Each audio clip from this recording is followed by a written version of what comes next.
Welcome to the witnesses, and welcome to today's hearing to examine the policies to strengthen our nation's water infrastructure.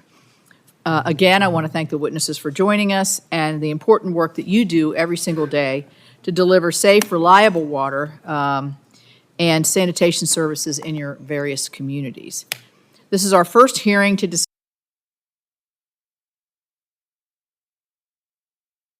the IIJA. The water infrastructure provisions as we prepare bipartisan legislation to reauthorize those programs. In November of 2021, Congress passed the IIJA, which included the Drinking Water and Wastewater Infrastructure Act, a bipartisan bill that was developed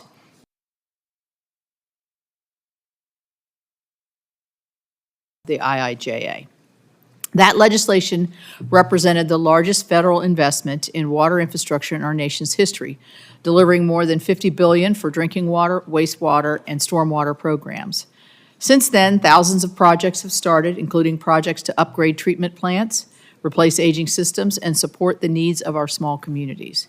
In short, this law is moving our nation's water infrastructure systems forward. Despite this progress, the historic movement of the IIJA expires. The historic investment of the IIJA expires next year. We must get to work now to build on that progress while addressing any concerns with its implementation. As we work together to reauthorize the IIJA water programs, I will prioritize policies that strengthen underserved communities' abilities to deliver water projects, reinforce the cooperative federalism principle embedded in our laws, and focus our outcomes on outcomes that prioritize safe water and sound infrastructure.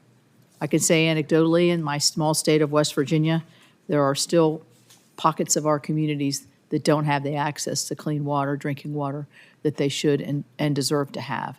Achieving those goals requires us to take a clear-eyed look at the challenges communities face and ensure the tools we are provided are as effective and as accessible as possible. First, we must seek to simplify the delivery mechanisms for water infrastructure funding. This is a repeating theme in just about everything that we've been looking at. Many small and underserved communities continue to face barriers to access to federal money. Communities may struggle with capacity, technical complexities, and long federal timelines of dispersing the funding. This can lead to communities giving up before they even get a shovel in the ground.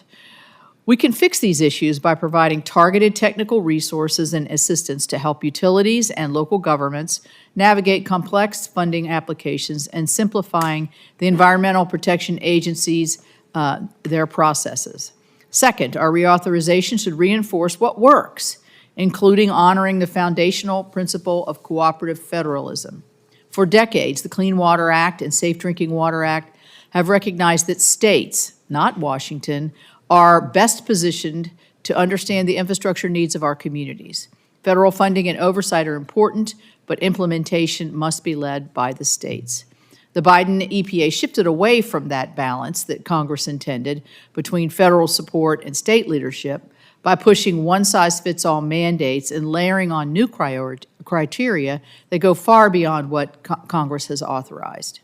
We've also seen the increased emphasis on environmental justice initiatives, and while the goal of supporting all underserved communities regardless of background is broadly supported, implementation of these environmental justice initiatives has at times departed from the statute's original direction and strayed from that broader goal.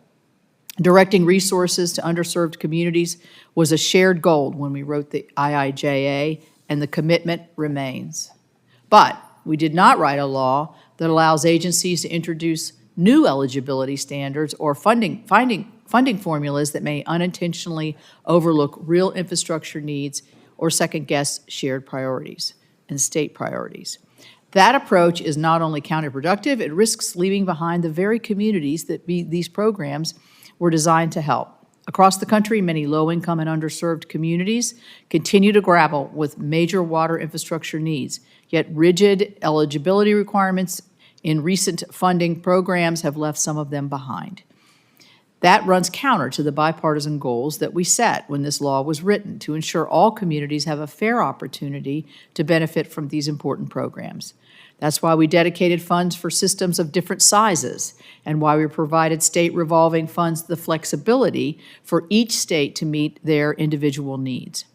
This committee worked in a bipartisan way to craft these programs, and going forward, implementation must remain true to the intent, not drift into interpretations that complicate access or confuse applicants.